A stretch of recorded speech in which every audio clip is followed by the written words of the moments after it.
대법원 2023년 6월 15일 선고 2017-46274 판결 사건명 손해배상 기 1.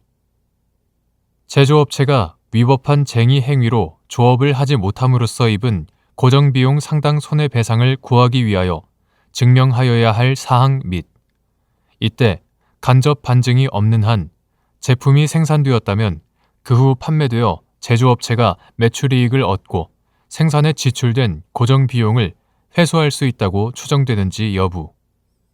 적극.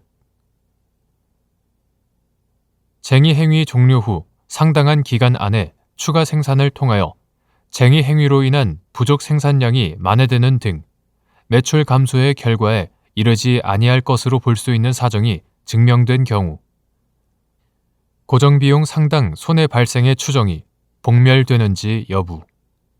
적극.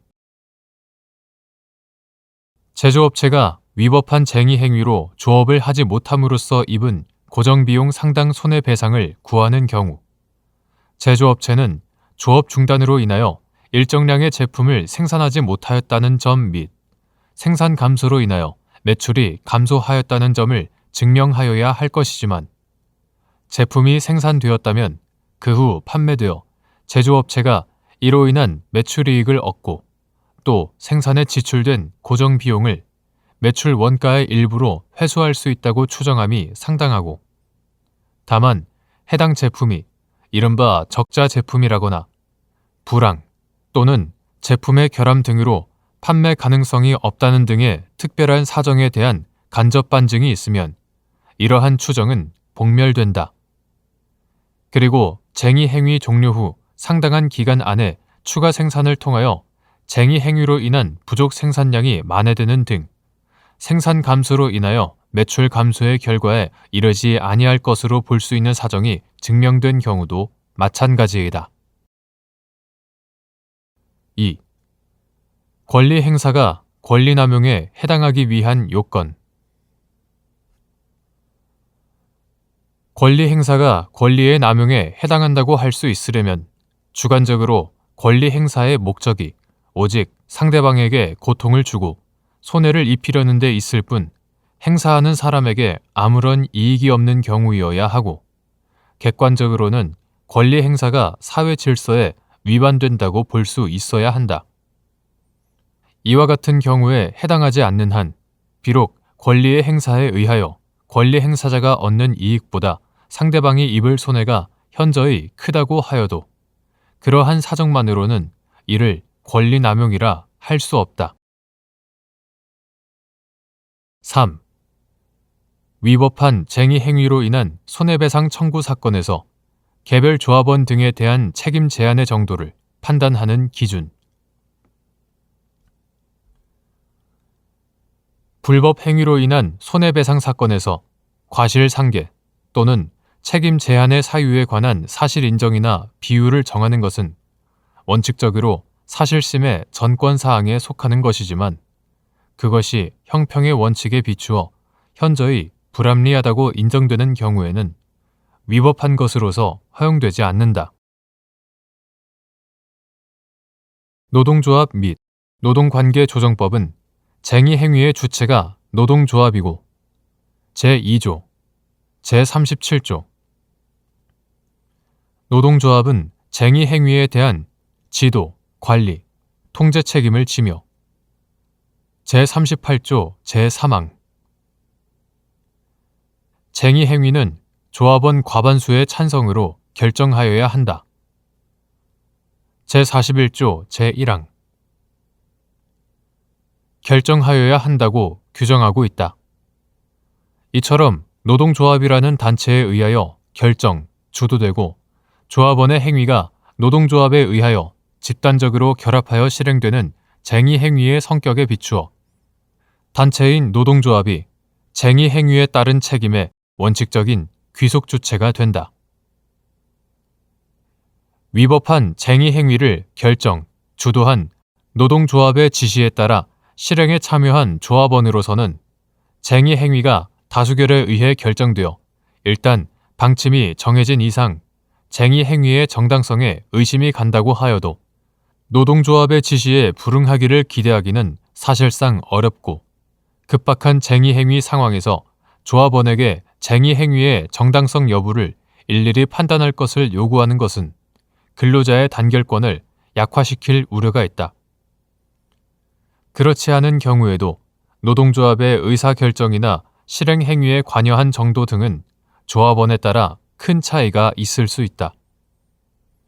이러한 사정을 전혀 고려하지 않고 위법한 쟁의 행위를 결정, 주도한 주체인 노동조합과 개별 조합원 등의 손해배상 책임의 범위를 동일하게 보는 것은 헌법상 근로자에게 보장된 단결권과 단체 행동권을 위축시킬 우려가 있을 뿐만 아니라 손해의 공평, 타당한 분담이라는 손해배상 제도의 이념에도 어긋난다.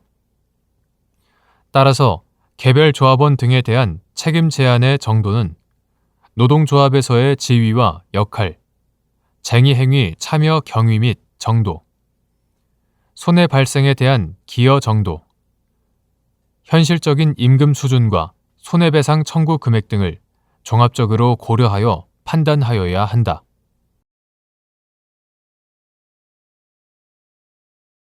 대법원 2023년 6월 15일 선고 2018-41986 판결 사건명 손해배상 기 1. 제조업체가 위법한 쟁의 행위로 조업을 하지 못함으로써 입은 고정비용 상당 손해의 배상을 구하기 위하여 증명하여야 할 사항 및 이때 간접 반증이 없는 한 생산된 제품이 판매되어 제조업체가 매출이익을 얻고 생산에 지출된 고정비용을 회수할 수 있다고 추정되는지 여부. 적극. 위법한 쟁의 행위가 종료된 후 매출 감소를 초래하지 않을 정도의 상당한 기간 안에 추가 생산을 통하여 쟁의 행위로 인한 부족 생산량의 전부 또는 일부가 만회된 경우 그 범위에서 고정비용 상당 손해 발생의 추정이 복멸되는지 여부. 원칙적 적극. 제조업체가 위법한 쟁의 행위로 조업을 하지 못함으로써 입는 손해로는 조업 중단으로 제품을 생산하지 못함으로써 생산할 수 있었던 제품을 판매하여 얻을 수 있는 매출이익을 얻지 못한 손해와 고정비용을 회수하지 못한 손해가 있을 수 있다. 고정비용은 생산된 제품의 판매액에서 회수할 것을 기대하고 지출하는 비용 중 조업 중단 여부와 관계없이 대체로 일정하게 지출하는 차임, 제세 공과금, 감가상각비, 보험료 등을 말하고 이러한 고정비용 상당의 손해는 생산 감소에 따라 매출이 감소하여 매출액에서 매출 원가의 일부로 회수할 수 있었을 비용을 회수하지 못함으로써 발생한다. 일반적으로 불법 행위로 인한 손해배상 청구 사건에서 손해의 발생 및 가해 행위와 손해의 발생 사이의 인과관계에 대한 증명 책임은 청구자인 피해자가 부담한다. 따라서 고정비용 상당 손해의 배상을 구하는 제조업체는 위법한 쟁의 행위로 인하여 일정량의 제품을 생산하지 못하였다는 점뿐만 아니라 생산되었을 제품이 판매될 수 있다는 점 및 생산 감소로 인하여 매출이 감소하였다는 점까지도 증명하여야 함이 원칙이지만 실제의 소송 과정에서는 조업 중단으로 인한 매출 감소를 증명하는 것이 쉽지 않으므로 손해 발생을 추인케 할 간접 사실의 증명을 통해 손해의 발생이라는 요건 사실을 인정할 현실적인 필요성이 있다. 이에 대법원은 정상적으로 조업이 이루어지는 제조업체에서 제품을 생산하였다면 적어도 지출한 고정비용 이상의 매출액을 얻었을 것이라는 경험칙에 터잡아 제품이 이른바 적자 제품이라거나 불황 또는 제품의 결함 등으로 판매 가능성이 없다는 등의 특별한 사정에 간접 반증이 없는 한 생산된 제품이 판매되어 제조업체가 이로 인한 매출이익을 얻고 또 생산에 지출된 고정비용을 매출 원가의 일부로 회수할 수 있다고 추정함이 상당하다고 판시하여 손해배상 청구권자의 증명 부담을 다소 완화하여 왔다. 그런데 이러한 추정 법리가 매출과 무관하게 일시적인 생산 차질이 있기만 하면 고정비용 상당 손해가 발생한다는 취지는 아니므로 위법한 쟁의 행위로 조업이 중단되어 생산이 감소하였더라도 그로 인하여 매출 감소의 결과에 이르지 아니할 것으로 볼 수 있는 사정이 증명되면 고정비용 상당 손해의 발생이라는 요건 사실의 추정은 더 이상 유지될 수 없다. 따라서 위법한 쟁의 행위가 종료된 후 제품의 특성, 생산 및 판매 방식 등에 비추어 매출 감소를 초래하지 않을 정도의 상당한 기간 안에 추가 생산을 통하여 쟁의 행위로 인한 부족 생산량의 전부 또는 일부가 만회되었다면 특별한 사정이 없는 한 그 범위에서는 조업 중단으로 인한 매출 감소 및 그에 따른 고정비용 상당 손해의 발생을 인정하기 어렵다. 구체적인 이유는 다음과 같다.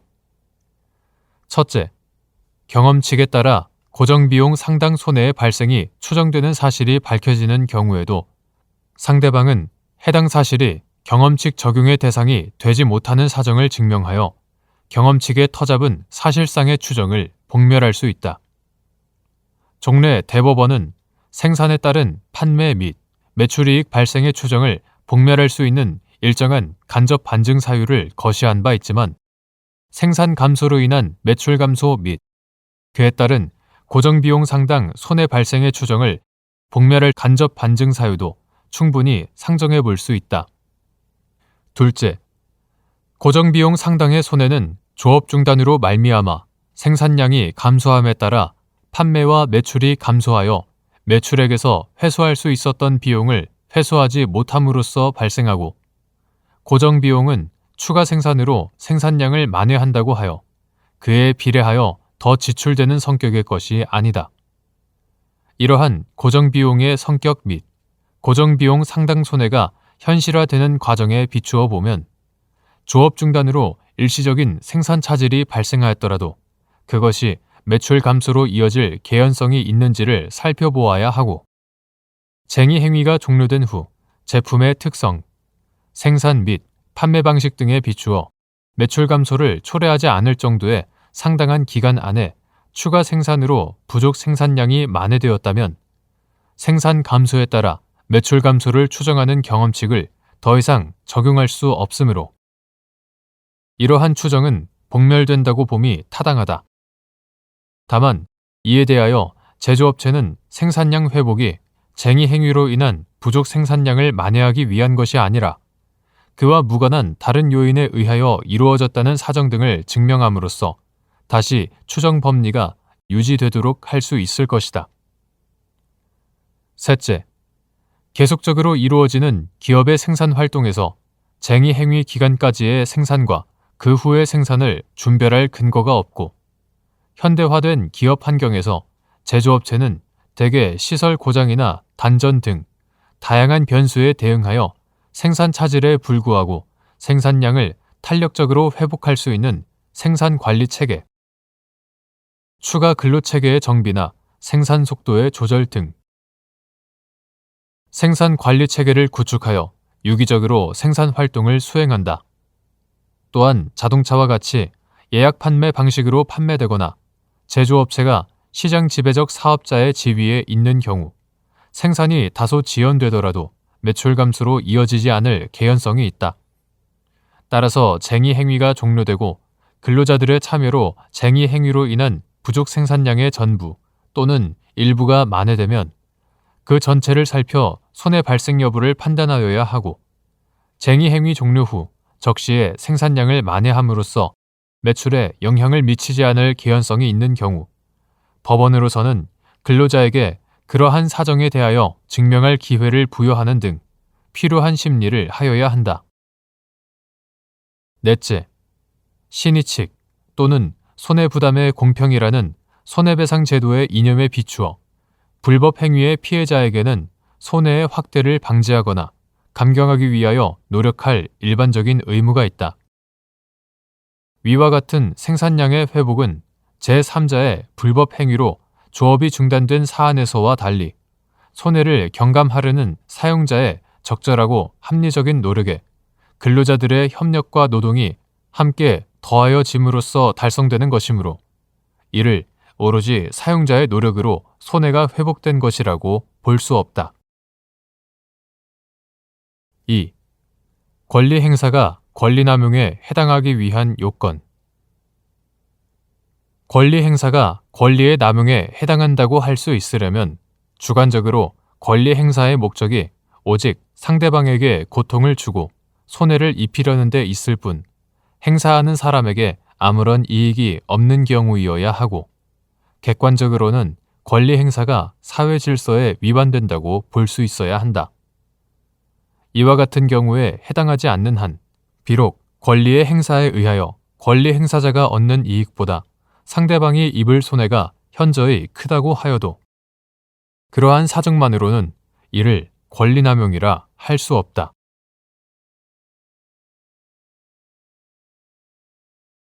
대법원 2023년 6월 15일 선고 2018타 214746 판결. 사건명 소비자 권익침해 행위 금지 및 중지. 1. 이동통신서비스 계약이 체결되어 회선이 개통된 후 청약철회권을 행사할 때까지 사용, 소비함으로써 소멸하는 부분이 제공이 예정된 전체 이동통신 서비스에 비하여 상당히 적은 부분을 차지하는 경우, 전자상거래 등에서의 소비자 보호에 관한 법률 제17조 제2항 제2호, 방문 판매 등에 관한 법률 제8조 제2항 제2호에서 정하는 소비자의 사용 또는 일부 소비로 재화 등의 가치가 현저히 감소한 경우에 해당하는지 여부. 소극. 이동통신 서비스 계약이 가분적 용역으로 구성된 계약에 해당하는 경우, 통신 판매로 이동통신 서비스 계약을 체결한 소비자가 이동통신 서비스 사업자를 상대로 아직 제공되지 않은 서비스에 대해서 청약 철회권을 행사할 수 있는지 여부. 적극. 전자상거래 등에서의 소비자 보호에 관한 법률 이하 전자상거래법이라 한다. 전자상거래법 제17조 제1항. 방문 판매 등에 관한 법률 이하 방문판매법이라 한다. 방문판매법 제8조 제1항에서는 통신 판매, 방문 판매 또는 전화 권유 판매를 통하여 재화 등의 구매에 관한 계약을 체결한 소비자에게 각각 법이 정한 일정한 기간, 계약 내용에 관한 서면 등을 받은 날부터 7일 또는 14일, 일정한 기간 내에 해당 계약에 관한 청약 철회권을 행사할 권리를 규정하고 있다. 한편 전자상거래법 제17조 제2항 제2호, 방문판매법 제8조 제2항 제2호에서는 소비자의 사용 또는 일부 소비로 재화 등의 가치가 현저히 감소한 경우 소비자는 사업자의 의사에 반하여 청약 철회권을 행사할 수 없다고 규정하고 있고, 전자상거래법 제17조 제2항 제5호는 용역의 경우 제공이 개시되면 사업자의 의사에 반하여 청약 철회권을 행사할 수 없지만 가분적 용역으로 구성된 계약의 경우에는 제공이 개시되지 아니한 부분에 대해서는 청약 철회권을 행사할 수 있다고 규정하고 있다. 회선이 개통되면 이동통신 서비스는 소비자가 언제든지 이용할 수 있는 상태로 제공됨으로써 소비자의 이동통신 서비스 사용 또는 소비가 발생한다. 시시각각 제공되는 이동통신 서비스의 특성에 따라 시간이 경과하면 이미 제공된 이동통신 서비스 부분은 소비자의 사용 또는 소비로 그 사용 가치를 회복시키거나 재사용할 수 없게 된다. 그러나 이동통신 서비스의 일부가 사용 또는 소비되어 소멸하였다고 하더라도 청약 철회권 행사가 제한될 정도로 이동통신 서비스에 현저한 가치 감소가 발생한다고 단정할 수는 없다. 이동통신 서비스 계약은 일정한 기간을 약정 기간으로 정하거나 상당한 기간 계속하여 이동통신 서비스를 제공받을 것을 전제로 하여 체결되는 것이 통상적이다. 그에 반하여 청약철회권의 행사는 대체로 위 각 해당 법률에서 정한 바와 같이 계약 내용에 관한 서면 등을 받은 날부터 7일 또는 14일 이내에 이루어지는 것이 보통이므로 회선 개통 후 청약철회권의 행사 때까지 소비자의 이동통신 서비스 사용, 소비 기간은 이동통신 서비스의 제공이 예정된 전체 기간과 비교하면 상당히 짧은 기간일 수밖에 없다. 따라서 소비자가 회선 개통 후 청약철회권을 행사할 때까지 이동통신 서비스를 사용, 소비함으로써 가치가 소멸되거나 감소하는 부분이 있다고 하더라도 이동통신 서비스 계약에서 제공이 예정된 전체 이동통신 서비스에 비하면 상당히 적은 부분일 가능성이 크다.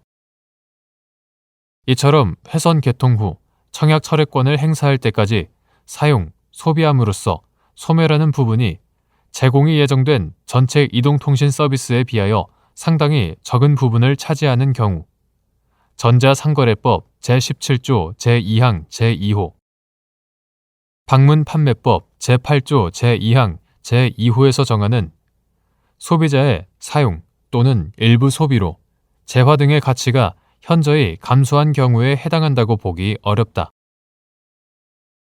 소비자가 청약철회권을 행사하였을 때 사업자로서는 즉시 이동통신 서비스를 중단하고 회선을 회수하여 다른 소비자에게 제공하는 방법으로 상당 부분의 남은 이동통신 서비스를 재판매하거나 재사용하는 효과를 볼 수 있다.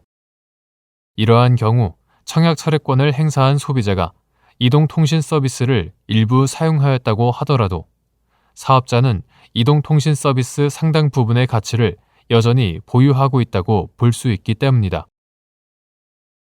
통신 판매로 체결된 이동통신 서비스 계약에서 회선 개통으로 이동통신 서비스 제공이 개시되면 전자상거래법 제17조 제2항 제5호에 따라 소비자의 청약철회권 행사가 제한될 수 있다. 그러나 이동통신 서비스는 소비자가 일정량의 전화통화, 문자 메시지, 데이터 등을 이용할 수 있는 상태의 제공이라는 같은 성질의 서비스를 계속적, 반복적으로 제공한다는 특성을 가지고 있다. 또한 그 이용요금도 월 단위 등으로 산정되어 부과된다. 이러한 성격을 고려할 때 이동통신 서비스 계약은 전자상거래법 제17조 제2항 제5호 단서에서 규정하는 가분적 용역으로 구성된 계약일 가능성이 충분히 있다. 만약 이동통신 서비스 계약이 가분적 용역으로 구성된 계약에 해당한다면 통신 판매로 이동통신 서비스 계약을 체결한 소비자는 이동통신 서비스 사업자를 상대로 아직 제공되지 않은 서비스에 대해서 전자상거래법상 청약철회권을 행사할 수 있다. 2. 전자상거래 등에서의 소비자 보호에 관한 법률과 방문 판매 등에 관한 법률상 청약철회권 제한 사유가 존재하는지 및 제한 사유 해당 사실에 대한 표시 의무를 다하였는지에 관한 증명 책임의 소재. 사업자 소비자기본법 제70조는 소비자 단체 등은 사업자가 소비자기본법 제20조를 위반하여 소비자의 생명, 신체 또는 재산에 대한 권익을 직접적으로 침해하고 그 침해가 계속되는 경우 법원에 소비자 권익 침해 행위의 금지 및 중지를 구하는 소송을 제기할 수 있다라고 규정하고 같은 법 제20조 제4항은 사업자는 제12조 제2항의 규정에 따라 국가가 지정, 고시한 행위를 하여서는 아니 된다라고 규정하며 같은 법 제12조 제2항은 국가는 소비자의 합리적인 선택을 방해하고 소비자에게 손해를 끼칠 우려가 있다고 인정되는 사업자의 부당한 행위를 지정, 고시할 수 있다라고 규정한다. 이에 따라 공정거래위원회가 소비자기본법 제12조 제2항에 근거하여 제정한 사업자의 부당한 소비자 거래 행위 지정고시 제6조 제2호는 정당한 이유 없이 계약을 유지시키려는 행위를 사업자가 해서는 안 되는 부당한 소비자 거래 행위로 규정하고 있다. 전자상거래 등에서의 소비자 보호에 관한 법률, 이하 전자상거래법이라 한다. 전자상거래법 제17조, 제18조 및 방문 판매 등에 관한 법률, 이하 방문 판매법이라 한다. 방문 판매법 제8조, 제9조는 소비자의 청약 철회권에 관하여 다음과 같이 규정하고 있다. 즉, 소비자는 각 법률에서 정한 청약 철회 기간 이내에 계약에 관한 청약 철회권을 행사할 수 있고, 청약 철회권을 행사한 경우에는 소비자는 공급받은 재화 등을 반환하고 사업자는 지급받은 대금을 환급하여야 한다. 다만 법률에서 정한 사유가 있는 경우에는 소비자의 청약 철회권 행사가 제한되어 소비자는 사업자 의사에 반하여 청약 철회권을 행사할 수 없다. 그러나 사업자는 법률에서 정한 청약 철회권 제한 사유를 소비자가 쉽게 알 수 있는 곳에 명확하게 표시하는 등으로 소비자의 청약 철회권 행사가 방해받지 않도록 조치하여야 하고, 이를 하지 않은 경우에는 청약 철회권 제한 사유에 해당하더라도 소비자는 청약 철회권을 행사할 수 있다. 전자상거래법과 방문판매법은 소비자가 계약을 체결한 후라도 일정한 기간 내에는 그 의사를 재고하여 아무런 불이익 없이 계약을 처음부터 없었던 것으로 할 수 있도록 청약 철회권 규정을 두어 소비자를 보호하고 있다.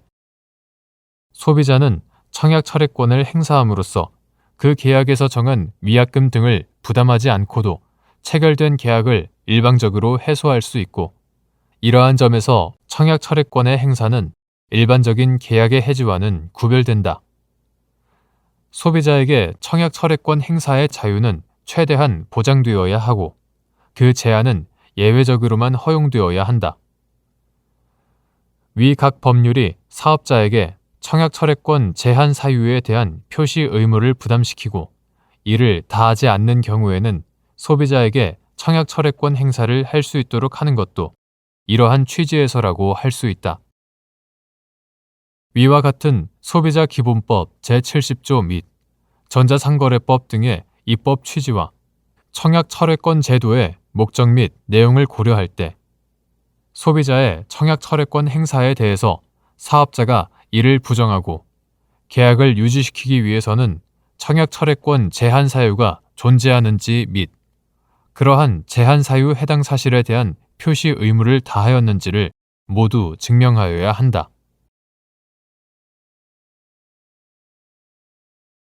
대법원 2023년 6월 15일 선고 2018-287-034 판결 사건명 소비자 권익 침해 행위 금지 및 중지 1. 전자상거래 등에서의 소비자 보호에 관한 법률과 방문 판매 등에 관한 법률상 청약 철회권 제한 사유가 존재하는지 및 제한 사유 해당 사실에 대한 표시 의무를 다하였는지에 관한 증명 책임의 소재. 사업자. 소비자 기본법 제70조는 소비자 단체 등은 사업자가 소비자 기본법 제20조를 위반하여 소비자의 생명, 신체 또는 재산에 대한 권익을 직접적으로 침해하고 그 침해가 계속되는 경우 법원에 소비자 권익 침해 행위의 금지 및 중지를 구하는 소송을 제기할 수 있다라고 규정하고 제20조 제4항은 사업자는 제12조 제2항의 규정에 따라 국가가 지정, 고시한 행위를 하여서는 아니 된다라고 규정하며 제12조 제2항은 국가는 소비자의 합리적인 선택을 방해하고 소비자에게 손해를 끼칠 우려가 있다고 인정되는 사업자의 부당한 행위를 지정, 고시할 수 있다라고 규정한다. 소비자기본법 제12조 제2항에 근거하여 제정된 사업자의 부당한 소비자 거래 행위 지정고시 제6조는 사업자는 법규 또는 계약에 근거한 소비자의 정당한 권리 행사를 방해하여 소비자에게 불이익을 주거나 줄 우려가 있는 다음 각호의 어느 하나에 해당하는 행위를 하여서는 아니 된다라고 규정하면서 제2호에서 소비자가 법규의 규정 또는 계약의 내용에 근거하여 사업자에게 계약 또는 의사표시의 철회, 취소, 무효 또는 계약의 해제, 해지를 주장하였음에도 불구하고 법규의 규정 또는 계약의 내용을 초과하는 위약금 또는 손해배상을 요구하는 등의 방법으로 계약을 유지시키려는 행위, 정당한 이유 없이 계약을 유지시키려는 행위, 계약을 유지시키려는 행위를 들고 있다. 전자상거래 등에서의 소비자 보호에 관한 법률, 이하 전자상거래법이라 한다. 전자상거래법 제17조, 제18조 및 방문 판매 등에 관한 법률, 이하 방문 판매법이라 한다. 방문 판매법 제8조, 제9조는 소비자의 청약 철회권에 관하여 다음과 같이 규정하고 있다. 즉, 소비자는 각 법률에서 정한 청약 철회 기간 이내에 계약에 관한 청약 철회권을 행사할 수 있고, 청약 철회권을 행사한 경우에는 소비자는 공급받은 재화 등을 반환하고 사업자는 지급받은 대금을 환급하여야 한다. 다만 법률에서 정한 사유가 있는 경우에는 소비자의 청약 철회권 행사가 제한되어 소비자는 사업자의 의사에 반하여 청약 철회권을 행사할 수 없다. 그러나 사업자는 법률에서 정한 청약 철회권 제한 사유를 소비자가 쉽게 알 수 있는 곳에 명확하게 표시하는 등으로 소비자의 청약 철회권 행사가 방해받지 않도록 조치하여야 하고, 이를 하지 않은 경우에는 청약 철회권 제한 사유에 해당하더라도 소비자는 청약 철회권을 행사할 수 있다. 전자상거래법과 방문판매법은 소비자가 계약을 체결한 후라도 일정한 기간 내에는 그 의사를 제고하여 아무런 불이익 없이 계약을 처음부터 없었던 것으로 할 수 있도록 청약 철회권 규정을 두어 소비자를 보호하고 있다. 소비자는 청약 철회권을 행사함으로써 그 계약에서 정한 위약금 등을 부담하지 않고도 체결된 계약을 일방적으로 해소할 수 있고, 이러한 점에서 청약 철회권의 행사는 일반적인 계약의 해지와는 구별된다. 소비자에게 청약 철회권 행사의 자유는 최대한 보장되어야 하고, 그 제한은 예외적으로만 허용되어야 한다. 위 각 법률이 사업자에게 청약 철회권 제한 사유에 대한 표시 의무를 부담시키고 이를 다하지 않는 경우에는 소비자에게 청약 철회권 행사를 할 수 있도록 하는 것도 이러한 취지에서라고 할 수 있다. 위와 같은 소비자 기본법 및 전자상거래법 등의 입법 취지와 청약 철회권 제도의 목적 및 내용을 고려할 때 소비자의 청약 철회권 행사에 대해서 사업자가 이를 부정하고 계약을 유지시키기 위해서는 청약 철회권 제한 사유가 존재하는지 및 그러한 제한 사유 해당 사실에 대한 표시 의무를 다하였는지를 모두 증명하여야 한다. 2. 단말기 구매 계약과 이동통신 서비스 이용 계약이 함께 체결되어 밀접한 관련성을 가지는 경우, 이동통신 서비스 이용 계약의 청약 철회권이 보장되기 위해서는 단말기 구매 계약의 청약 철회권도 보장될 필요가 있는지 여부. 적극. 소비자가 이동통신 서비스 사업자와 이동통신 서비스 이용 계약과 단말기 구매 계약을 함께 체결하는 경우가 있다. 소비자가 단말기를 구매하면서 이동통신 서비스 이용 계약도 함께 체결하는 것은 구매한 단말기를 이용하여 이동통신 서비스를 향유하기 위함이다. 이동통신 서비스 사업자는 소비자가 자신과 이동통신 서비스 이용 계약을 체결하도록 소비자에게 단말기 지원금 등 각종 혜택을 제공한다. 이러한 계약에서 이동통신 서비스 사업자의 단말기 지원금 제공은 소비자가 일정 기간 이동통신 서비스를 이용할 것을 조건으로 하는 경우가 통상적이다. 단말기 구매 계약의 주요 내용이라 할 수 있는 단말기 대금은 단말기 지원금이 제공되는지에 따라 결정되므로 결국 단말기 구매 계약과 별개의 계약인 이동통신 서비스 이용 계약이 약정 기간 동안 유지되는지에 달려 있다고 볼 수 있다. 단말기를 구매하면서 공시 지원금을 받지 않고 요금 할인을 선택하는 경우에도 이동통신 서비스 이용 계약이 약정 기간 동안 유지되어야 그 혜택을 최종적으로 받을 수 있다. 피고의 경우 이동통신 서비스 이용 계약과 단말기 구매 계약에 관한 내용, 단말기 지원금이나 할인 반환금의 지급 조건 및 위약금 납부에 관한 내용을 하나의 약관에서 설명하고 이동통신 서비스 이용 대금과 단말기 구매 대금을 하나의 고지서로 청구하여 소비자에게 이를 함께 납부하도록 하고 있다. 결국 이동통신 서비스 이용 계약과 단말기 구매 계약이 함께 체결되는 경우 밀접한 관련성을 갖고 있다고 할 수 있다. 따라서 이동통신 서비스 이용 계약과 단말기 구매 계약이 함께 체결되면서 이동통신 서비스 사업자가 소비자에게 단말기 지원금이나 할인 반환금의 지급을 조건으로 한 경우 단말기 구매 계약에서 청약 철회권이 제한된다면 이동통신 서비스 이용 계약 자체의 청약 철회권이 보장되었다고 하더라도 실질적으로는 이동통신 서비스 이용 계약의 청약 철회권이 제한되는 결과가 나타날 수 있다.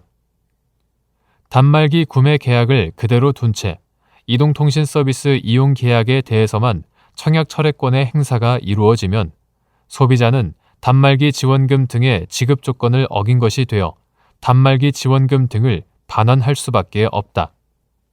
따라서 소비자로서는 단말기 지원금 등의 반환을 감수하고서 이동통신 서비스 이용 계약을 철회하는 것에 주저하게 될 것이므로 사실상 이동통신 서비스 이용 계약의 청약 철회권을 제한하는 효과가 초래된다. 이처럼 단말기 구매 계약과 이동통신 서비스 이용 계약이 함께 체결되어 밀접한 관련성을 가지는 경우 이동통신 서비스 이용 계약의 청약 철회권이 보장되기 위해서는 단말기 구매 계약의 청약 철회권도 보장될 필요가 있다. 대법원 2023년 6월 15일 선고 2020-277-481 판결 사건명 대체적 환치권 청구의 소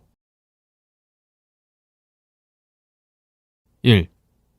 파산 관제인이 환치권의 목적인 재산을 환치권의 목적이 아닌 다른 재산과 한꺼번에 양도하면서 각각의 반대급부를 특정하지 않은 경우 환취권자가 대체적 환치권을 행사할 수 있는 범위 전체 반대급부의 이행 청구권 중 환치권의 목적인 재산의 가치에 상응하는 부분 채무자 회생 및 파산에 관한 법률 이하 채무자 회생법이라 한다. 채무자 회생법 제407조는 파산 선고는 채무자에 속하지 아니하는 재산을 파산재단으로부터 환취하는 권리에 영향을 미치지 아니한다 라고 규정하여 채무자에 속하지 않는 재산을 파산 절차에 의하지 않고 파산 관제인으로부터 환취할 권리를 보장한다. 그런데 채무자 또는 파산 관제인이 환취권의 목적인 재산을 처분하여 파산재단 중에 현존하지 않는 경우 그 재산 자체를 환취할 수 없다. 이때 원칙적으로 환취권자는 채무자가 파산 선고 전에 처분한 경우에는 부당이득 반환 청구권을 파산채권으로 행사할 수밖에 없고 채무자 회생법 제423조 파산 관제인이 처분한 경우에는 부당이득 반환 청구권을 재단 채권으로 행사할 수 있으나 채무자 회생법 제473조 제5호 행사할 수 있으나 파산재단이 부족한 때에는 재단 채권이라도 완전한 만족을 얻을 수 없다. 이에 환치권자를 보호하기 위하여 채무자 회생법 제410조 제1항은 채무자가 파산 선고 전에 환치권의 목적인 재산을 양도한 때에는 환치권자는 반대급부의 이행 청구권의 이전을 청구할 수 있다.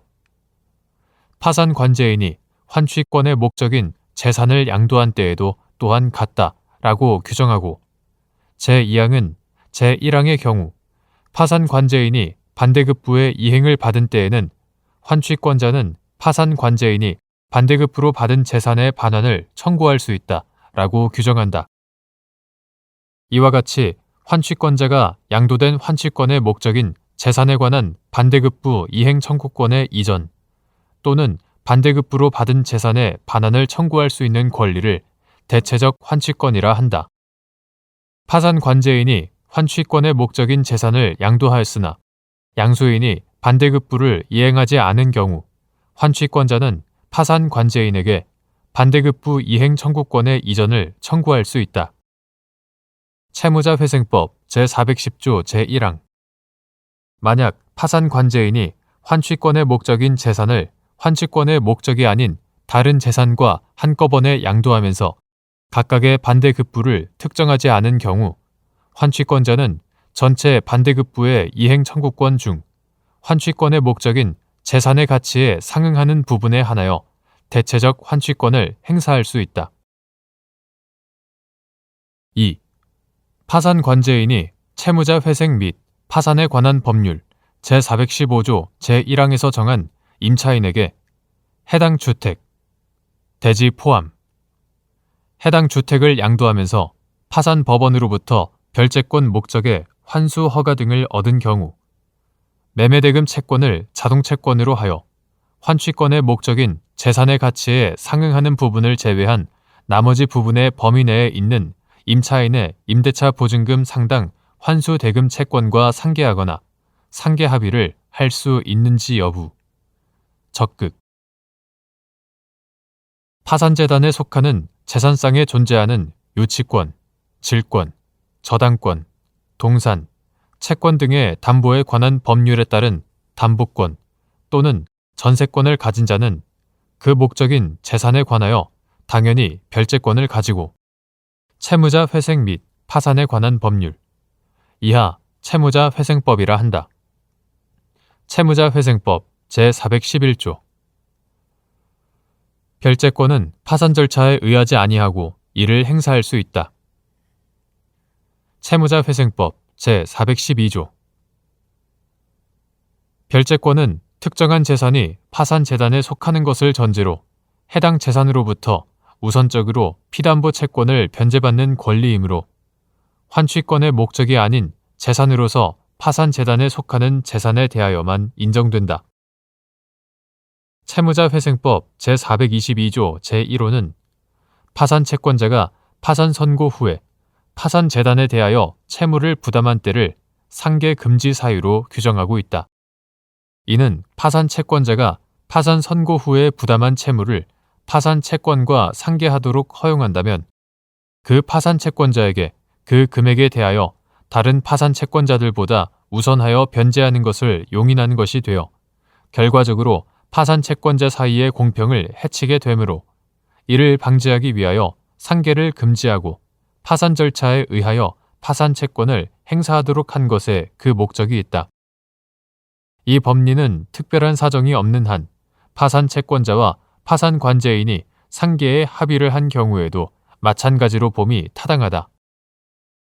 한편 주택임차인이 주택임대차보호법 제3조 제1항에 의한 대항요건을 갖추고 임대차 계약 증서상의 확정일자를 받은 후 임대인이 파산한 경우에 주택임차인은 채무자회생법 제415조 제1항에 따라 파산채권인 임대차 보증금 반환채권에 관하여 파산재단에 속하는 주택, 대지를 포함한다. 파산재단에 속하는 주택의 환가대금에서 후순위 권리자나 그 밖의 채권자보다 우선하여 변제받을 권리가 있으며 우선 변제권의 한도 내에서는 파산 절차에 의하지 아니하고 주택에 대한 경매 절차 등에서 만족을 받을 수 있다. 이러한 임차인은 파산 절차에서 별채권자에 준하는 지위에 있으므로 파산관제인이 임차인에게 임대주택을 처분하면서 채무자회생법 제492조 제14호에 따라 별채권의 목적의 환수에 관한 파산법원의 허가 등을 얻어 임대차 보증금 반환 채무액 상당의 환수 대금을 지급하는 것도 가능하다. 나아가 이러한 경우 임차인의 환수 대금 채권은 파산 선고 전의 원인으로 발생한 파산 채권이 아니므로 파산 관제인은 매매 대금 채권을 자동 채권으로 하여 환수 대금 채권과 대등액에서 상계하거나 상계 합의를 하는 것도 가능하다. 따라서 파산 관제인이 채무자 회생법 제415조 제1항에서 정한 임차인에게 해당 주택, 대지를 포함한다. 해당 주택을 양도하면서 파산 법원으로부터 별채권 목적의 환수 허가 등을 얻은 경우 환취권의 목적인 재산의 가치에 상응하는 부분을 제외한 나머지 부분의 범위에서 환수대금 채무를 부담하므로 매매대금 채권을 자동채권으로 하여 위 범위 내에 있는 임차인의 임대차 보증금 상당 환수대금 채권과 대등액에서 상계하거나 상계 합의를 할 수 있다.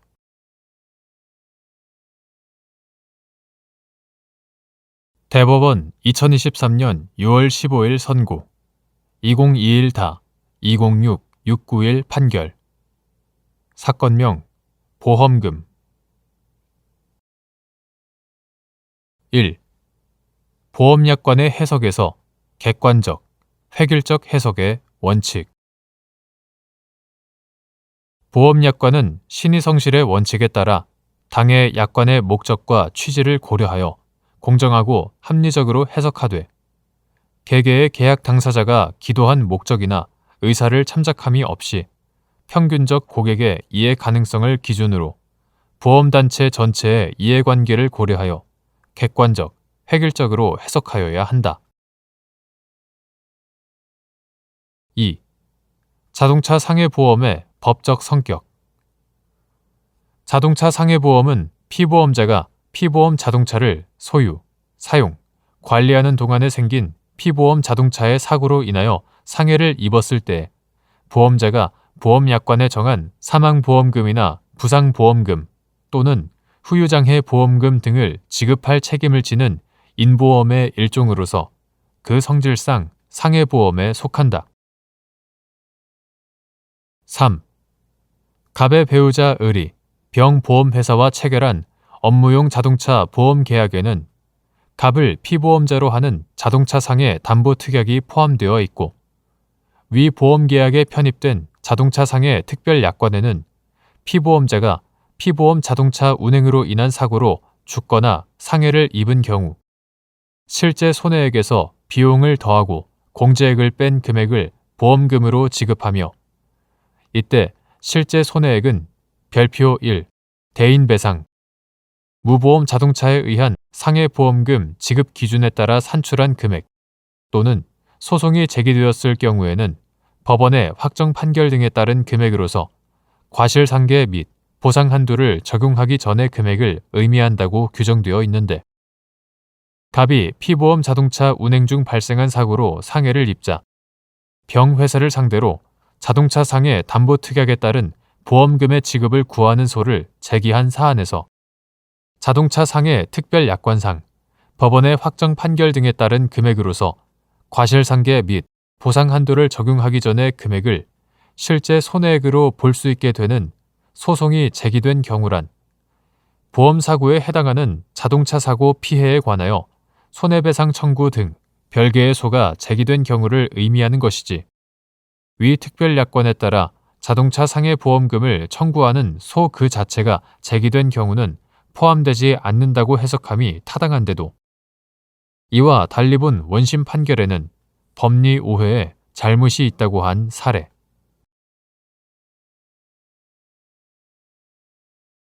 대법원 2023년 6월 15일 선고 2022-211-959 판결 사건명 대여금 1.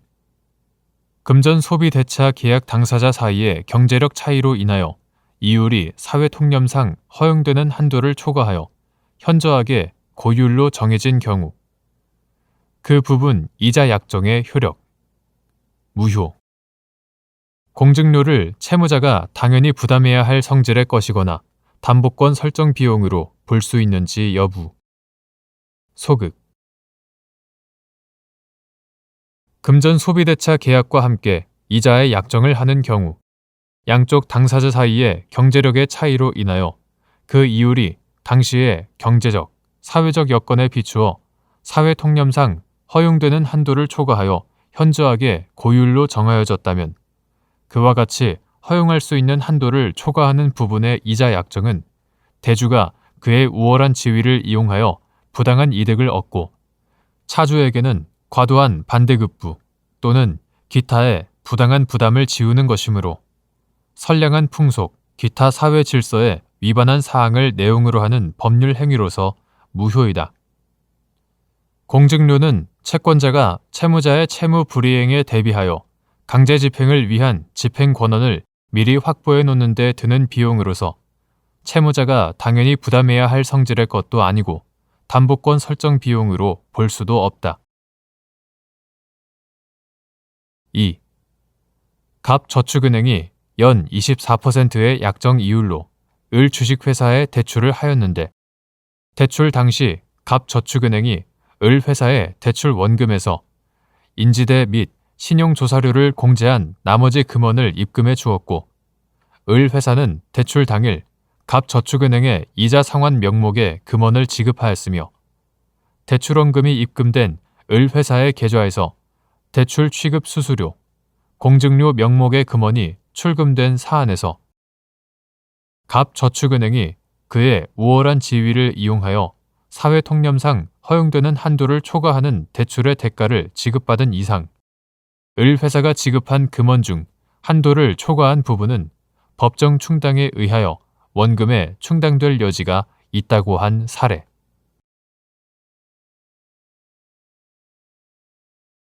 대법원 2023년 6월 15일 선고 2022-247422 판결 사건명 공사대금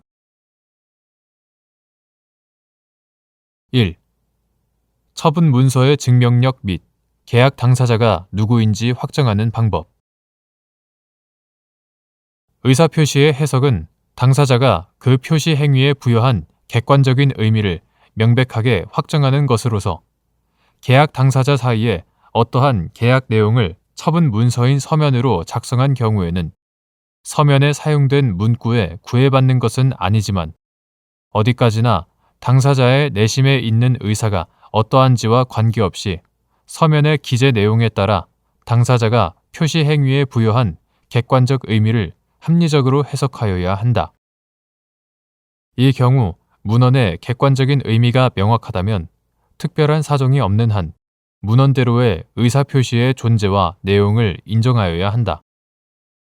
계약 당사자가 누구인지는 계약에 관여한 당사자의 의사해석의 문제로서 이에 관한 당사자들의 의사가 합치되지 않는 경우 계약의 성질, 내용, 체결 경위 및 계약 체결을 전후한 구체적인 재반 사정을 토대로 상대방이 합리적인 인간이라면 누구를 계약 당사자로 이해하였을 것인지를 기준으로 당사자를 결정하고 계약의 성립 여부와 효력을 판단함이 상당하다. 2. 실제 계약을 체결한 행위자가 자신의 이름은 특정하여 기재하되 불특정인을 추가하는 방식으로 계약서상 당사자를 표시한 경우 계약 당사자가 누구인지 판단하는 기준. 실제 계약을 체결한 행위자가 자신의 이름은 특정하여 기재하되 불특정인을 추가하는 방식으로 계약서상 당사자를 표시한 경우, 즉 실제 계약 체결자의 이름에 외 몇 인을 부과하는 형태. 계약서 자체에서 당사자로 특정할 수 있거나 상대방의 입장에서도 특정할 수 있는 특별한 사정이 인정될 수 있는 당사자만 계약 당사자 지위를 인정할 수 있다. 계약 당사자가 되면 계약으로 발생하는 권리, 의무의 주체가 될 수 있다는 점에서 당사자 사이의 법률 관계에 중대한 영향을 초래하는 것이고 때로는 강행 규정 등 법률상 제한 규정의 적용을 잠탈하려는 탈법적 의도에 따른 법률 효과가 부여될 수도 있음을 고려하여 위 특별한 사정의 인정 여부는 신중하게 판단하여야 한다.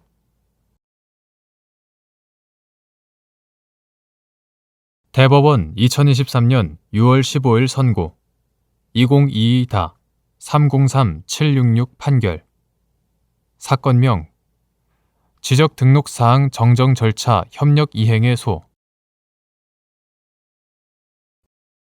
지적 공부상 면적의 표시가 잘못된 등록사항 정정 대상 토지의 일부를 점유함으로써 점유 취득 시효가 완성된 점유자가 자신의 점유 부분에 관한 소유권 이전 등기를 위하여 선행 절차로 토지 분할을 하여야 하는 경우 토지 소유자를 상대로 지적공부 등록사항 정정 절차의 이행을 구할 수 있는지 여부 적극 공간정보의 구축 및 관리 등에 관한 법률 이하 공간정보관리법이라 한다.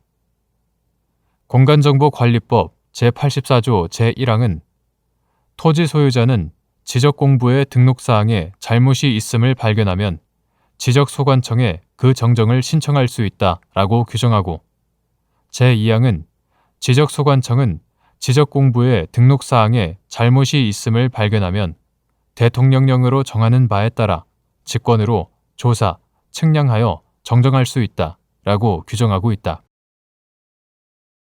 공간정보의 구축 및 관리 등에 관한 법률 시행령 제82조 제1항 제2호는 지적소관청이 직권으로 조사, 측량하여 정정할 수 있는 경우 중 하나로 지적도 및 임야도에 등록된 필지가 면적의 증감 없이 경계의 위치만 잘못된 경우를 규정하고 있다.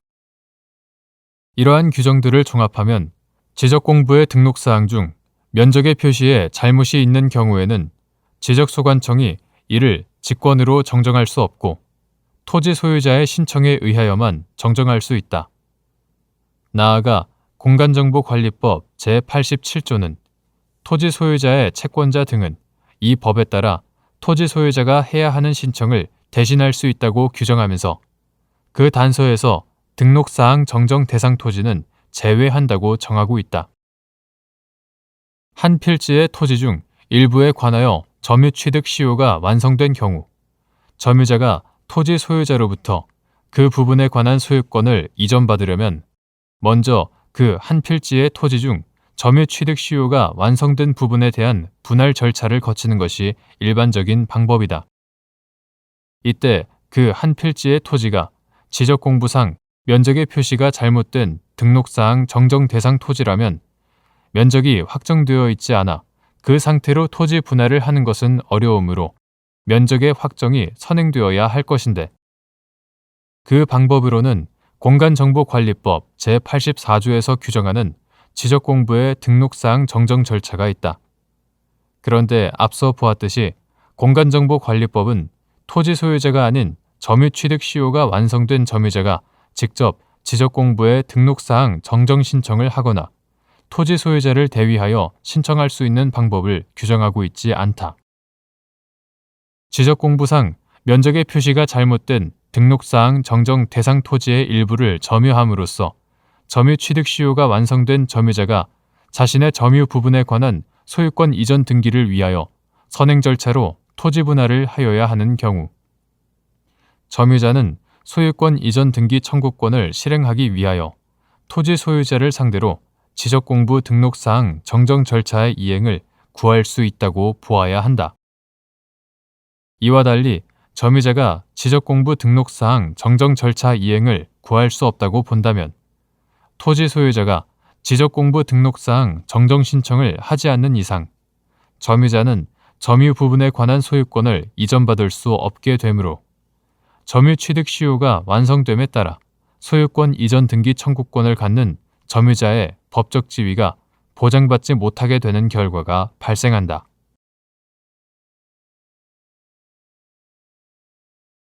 대법원 2023년 6월 15일 선고 2023-203894 판결 사건명 소유권 이전 등기 1. 공동상속인이 아닌 제3자에 대한 증여 당시 법정 상속분의 2분의 1을 유류분으로 갖는 배우자나 직계 비속이 공동상속인으로서 유류분 권리자가 되리라고 예상할 수 있는 경우 위 증여가 유류분 권리자에게 손해를 가할 것을 알고 행해진 것이라고 보기 위한 요건. 공동상속인이 아닌 제3자에 대한 증여가 상속 개시 1년 전에 한 것이라도 당사자 쌍방이 증여 당시에 유류분 권리자의 손해를 가할 것을 알고 증여한 경우에는 그에 대한 유류분 반환 청구가 허용된다. 민법 제1114조 참조. 증여 당시 법정 상속분의 2분의 1을 유류분으로 갖는 배우자나 직계 비속이 공동 상속인으로서 유류분 권리자가 되리라고 예상할 수 있는 경우에 제3자에 대한 증여가 유류분 권리자에게 손해를 가할 것을 알고 행해진 것이라고 보기 위해서는 당사자 쌍방이 증여 당시 증여 재산의 가액이 증여하고 남은 재산의 가액을 초과한다는 점을 알았던 사정뿐만 아니라 장래 상속 개시일에 이르기까지 피상속인의 재산이 증가하지 않으리라는 점까지 예견하고 증여를 행한 사정이 인정되어야 한다. 2. 유류분 반환 청구권 단기 소멸 시효의 기산점으로서 민법 제1117조에서 정한 반환하여야 할 증여 또는 유증을 한 사실을 안 때의 의미. 유류분 반환 청구권은 유류분 권리자가 상속의 개시와 반환하여야 할 증여 또는 유증을 한 사실을 안 때로부터 1년 내에 하지 아니하면 시효에 의하여 소멸한다. 민법 제1117조. 이러한 유류분 반환 청구권 단기 소멸 시효의 기산점으로서 반환하여야 할 증여 또는 유증을 한 사실을 안 때는 증여 또는 유증이 있었다는 사실 및 그것이 반환하여야 할 것임을 안 때라고 해석하여야 한다. 3.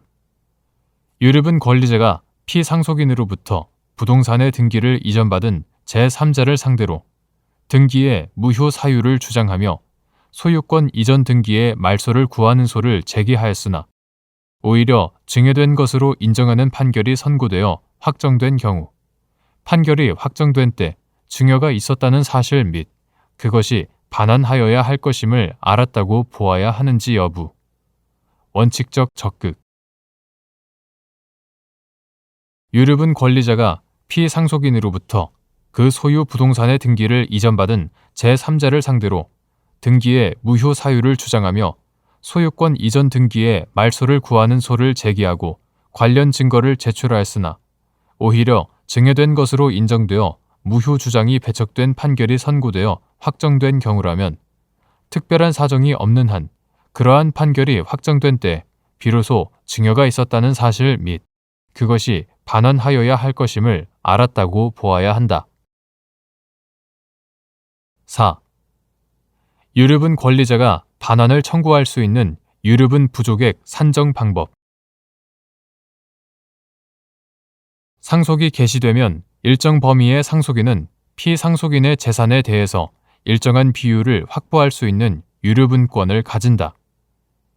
피상속인의 유증 또는 증여로 인하여 유류분 권리자가 그 유류분에 미치지 못하는 상속 재산을 받게 된 때에는 그 유증 또는 증여를 받은 사람에 대하여 부족한 한도에서 반환을 청구할 수 있다.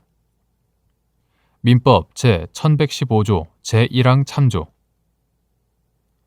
유류분액은 민법 제1113조 제1항에 따라 피상속인이 상속 개시 시에 가진 재산의 가액에 증여재산의 가액을 가산하고 피상속인이 상속 개시 시에 부담하고 있던 채무가 있다면 그 전액을 공제하여 유류분 산정의 기초가 되는 재산액을 확정한 다음 거기에 민법 제1112조에서 정한 유류분 비율을 곱하여 산정한다.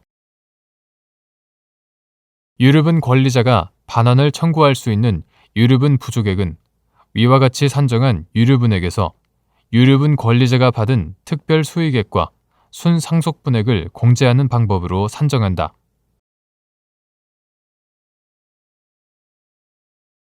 대법원 2023년 6월 15일자 2023마 5434 결정.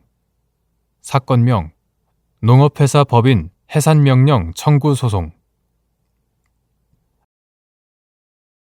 농업법인 해산명령 청구 사유로서 농어업 경영체 육성 및 지원에 관한 법률 제20조의 3, 제2항, 제3호에서 정한 제19조의 4, 제1항에 따른 사업 범위에서 벗어난 사업을 하는 농업법인의 의미 및 이에 해당한다는 이유로 농업법인을 해산하기 위한 요건. 농업법인 해산명령 청구 사유로서 농어업 경영체 육성 및 지원에 관한 법률 이하 법이라 한다. 법 제20조의 3, 제2항, 제3호에 규정된 제19조의 4, 제1항에 따른 사업 범위에서 벗어난 사업을 하는 농업법인이란 법령에 명시된 사업 및 이를 수행하는 데 직접 또는 간접으로 필요한 사업 이외의 사업을 하는 농업법인을 의미한다.